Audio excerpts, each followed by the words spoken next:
రేవంత్ సర్కార్ పై వరంగల్ జిల్లా రైతులు భగ్గుమన్నారు. మొక్కజొన్న పంట కొనుగోలులో జాప్యం చేస్తున్నారంటూ నెక్కొండ మండల కేంద్రంలో రైతులు ప్రధాన రహదారిపై ధర్నా చేపట్టారు. కొనుగోలు కేంద్రాలు ఏర్పాటు చేసి 20 రోజులు గడుస్తున్నా ఒక్క గింజ కూడా కొనుగోలు చేయలేదని రైతులు ఆగ్రహం వ్యక్తం చేస్తున్నారు. గోరె సంచులు లేవని వివిధ కారణాలతో అధికారులు కాలయాపన చేస్తున్నారని రైతులు మండిపడుతున్నారు. 6 గాలం కష్టపడి పండించిన పంట అకాల వర్షాలతో నష్టపోయే పరిస్థితి ఉందని ఆవేదన వ్యక్తం చేస్తున్నారు.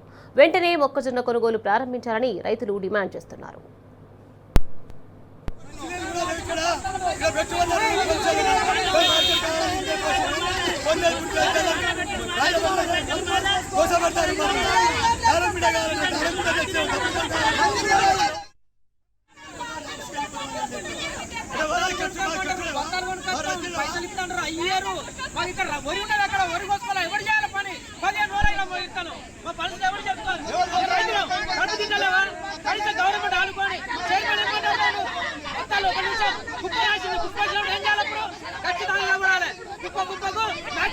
బత్తాలు కొనుక్కోవాలన్నారే నువ్వు కుమ్మరి అంటావు. కుమ్మరించినప్పుడు పలుకులు మ్యాచెస్ వస్తా ఉంటావు. మేము బట్టలు నింపుకున్నావు.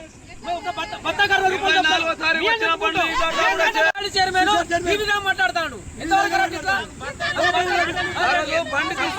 సర్పంచ్ వచ్చినప్పుడు కూడా ఏమన్నాడు